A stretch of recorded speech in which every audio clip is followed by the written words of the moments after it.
नमस्कार, प्रीतीज किचन या यूट्यूब चॅनलवर मी तुमचं मनपूर्वक स्वागत करते। तर मी आज आपल्यासोबत शेअर करणार आहे लग्नामध्ये जशी चवळी बटाट्याची रस्सा भाजी करतात तशी भाजी मी तुमच्यासोबत शेअर करणार आहे ग्रेव्ही मध्ये।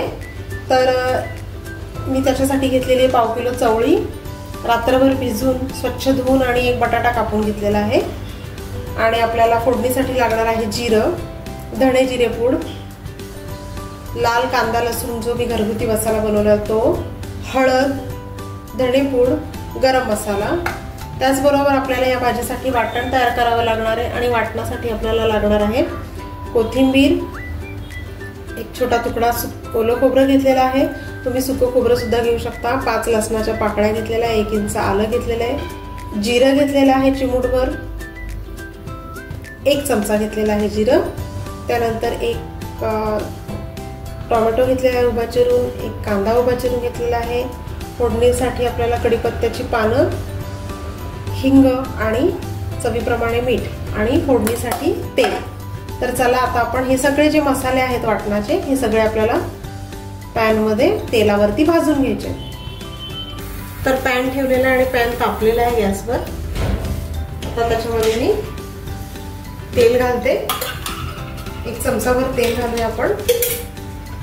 तेल सगळं पसरून घेऊया पॅन मध्ये। त्यानंतर त्याच्यामध्ये आपण कांदा घालूया,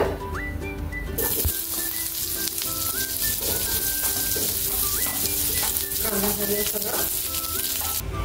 तर आपलं वाटण झालेलं आहे, हे बघा वाटण झालेलं आहे आणि गॅसवर मी पॅन ठेवलेला आहे। आता आपल्याला त्याच्यामध्ये तेल घ्यायचंय, 4 चमचे आपल्याला तेल घालायचंय।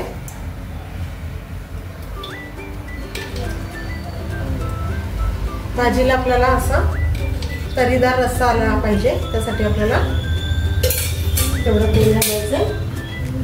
त्यानंतर आता त्याच्यामध्ये फोडणीला मी जिरं घालते,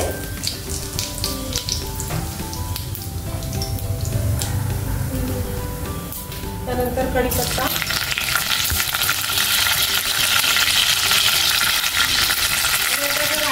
रेडी आहे ते वाटण घालते।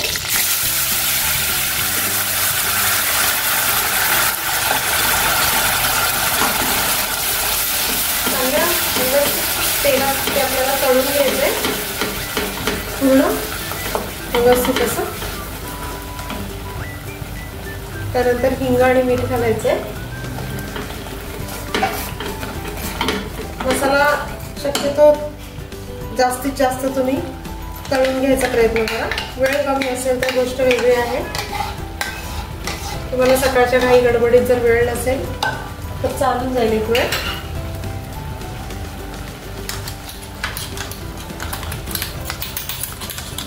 हे बघा चांगला मसाला असा तळून घ्यायचा आहे।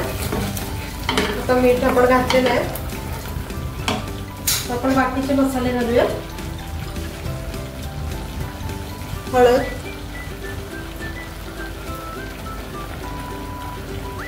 लाल तिखट 2 चमचे घातलेले आहे,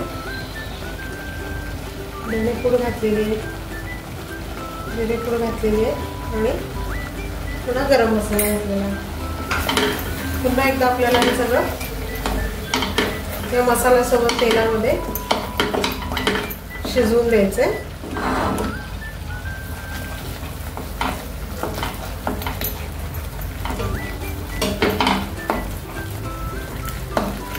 सतत एक 5 मिनिटं आपल्याला ते ढवळून शिजवून द्यायचं। त्यानंतर आपल्याला त्याच्यावर झाकण ठेवायचं आपल्या मसाल्याला तेल सुटेपर्यंत। तर बघूया आपण झाकण काढून, मसाल्याला तेल चांगलं सुटलेलं आहे। पुन्हा एकदा आपल्याला सगळं हे मिक्स करून घ्यायचे आणि त्याच्यामध्ये आपल्याला मिक्सरचं जे भांडं आहे ते धुवून मी पाणी घातलेलं आहे बघा।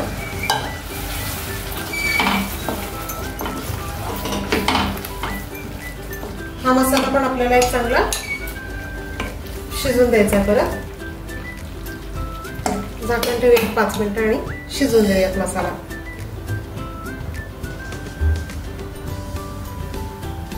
3 ते 4 मिनिटं झालेली आहेत. बघू शकता तुम्ही तरी आलेली आपल्या मसाल्याला अशी छान अशी. मसाला छान शिजलेला पण आहे. आणि आता त्याच्यामध्ये आपल्याला जे चवळी बटाटा आहे हे मी अगोदर शिजून वगैरे काही घेतलेलं नाहीये, डायरेक्टच टाकलेले, कारण रात्रभर ते चांगले भिजलेले आहेत पाण्यामध्ये.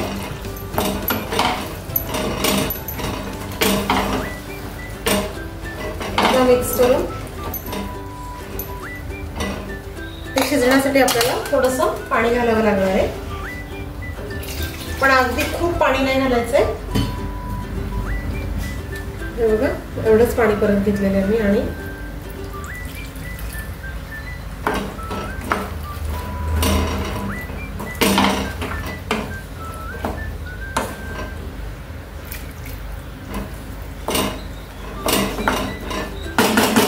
आणि आता आपण ही भाजी चांगली शिजवून देऊया झाकण लावून. तर आपण बघूया 15 ते 20 मिनिटं लागलेले आहेत मला हे चवळी आणि बटाटा शिजण्यासाठी. बटाटा जरा लवकर शिजला पण चवळी शिजायला वेळ लागली. तुम्हाला चवळी जर उकडून घ्यायची असेल तर तुम्ही उकडून पण घेऊ शकता. हे बघा तर्रीदार अशी आपली भाजी तयार आहे. वरून आपल्याला कोथिंबीर घालायची आहे आणि आता आपल्याला भाजी सर्व करायची. तर बघू शकता अशा प्रकारे आपली भाजी जी आहे ती रेडी झालेली आहे आणि ही तुम्ही चपाती सोबत वरण भातासोबत खाऊ शकता. तर माझा व्हिडिओ कसा वाटला, तुम्हाला आवडला असेल तर माझ्या चॅनलला सबस्क्राईब करा, व्हिडिओला लाईक करा, शेअर करा. धन्यवाद.